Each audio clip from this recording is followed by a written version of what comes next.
And for more on this, let's bring in Democratic Congressman from the state of Washington, Adam Smith. Congressman Smith, always great to have you with us on American Agenda. The big question is there going to be any compromise? Are the Democrats going to work with the Republicans to open this government back up? Well, right now, Mike Johnson has said no. He's not going to negotiate with us. He's not going to compromise. He's not going to talk to us. He just expects us to vote for the Republican budget and shut up. So, yeah, we would love to have a conversation and negotiation and discussion, but the Speaker and the President have both said they don't need Democrats. They're going to roll right over us, and they don't care. So I look forward to them changing their mind about that. If they want our votes, then they should negotiate with us. But right now, their position is no. We have to take what they're offering, and there will be no negotiation. I thought Senator Thune had said that though his door was open and he's willing to have conversations and talk about shutdown, discussions. Though. Yes. Yeah, that's not what Mike Johnson said. He said it very clearly, not what President Trump said. And even what Senator Thune is saying, sure, just vote for our budget, and then later, down the road, 2-3 months from now, we'll be happy to talk to you. But look, I mean, we, the Democrats, are in the minority in the House and the Senate. We don't control the White House. We have these votes. That's all we got in this situation. So they want us to give up those votes based on a promise that later, when they don't need us, then they might listen to us. So we'd kind of have to be morons to take that agreement. And the issues are pretty substantial. Certainly it's health care, but it's the entire Republican budget. I mean, it is a budget that cut health care, cut food assistance, and then cut taxes for the wealthy, and also spent an additional $170 billion in the Department of Homeland Security while making all of these cuts in these other programs. So it's not a budget that Democrats support. It's just a little weird that the Republicans are saying, no, you have to vote for it because we're telling you to. That's not the way this works, actually. So, Congressman, I think a large part of this conversation, as you mentioned, amongst other things, is health care. I'm going to get to this. The White House, they put out a fact sheet yesterday. Part of it lists this. As fact, according to the White House, Democrats' proposal would result in nearly $200 billion spent on health care for illegal immigrants and other non-citizens over the next decade, enough to fund the entire children's health insurance program. You have a response to that? Yeah, it's a complete lie. The Affordable Care Act makes it very clear. Illegal immigrants are not eligible for benefits under the Affordable Care Act. Period, full stop. They're not eligible for it.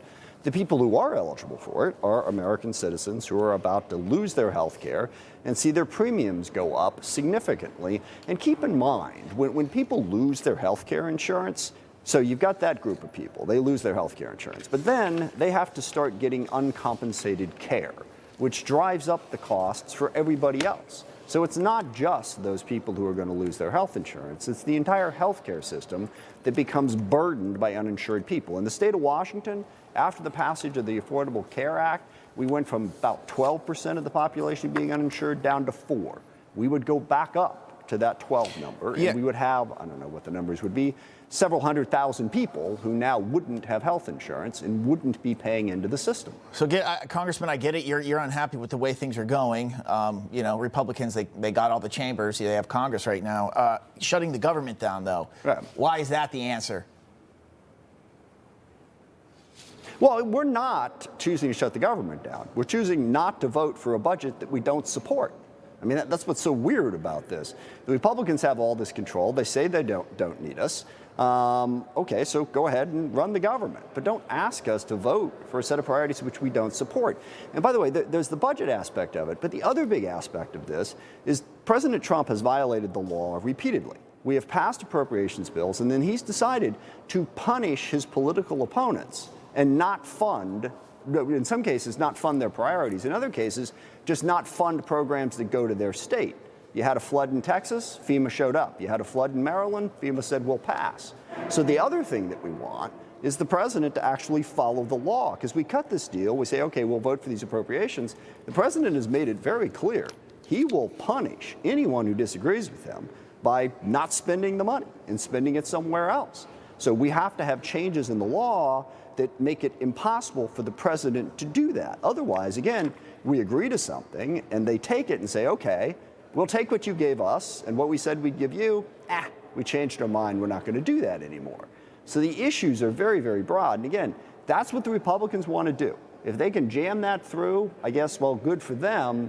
But to ask us to vote for it, that just doesn't make any sense. Congressman, I'd like to play you some sound from Senator Chuck Schumer. I'm going to get your reaction on the other side. Watch. What if I persuaded my caucus to say I'm going to shut the government down? I'm going to not pay our bills unless I get my way.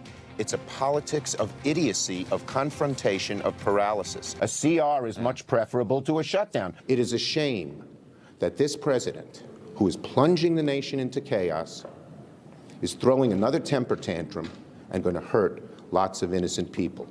The Trump temper tantrum may produce a government shutdown.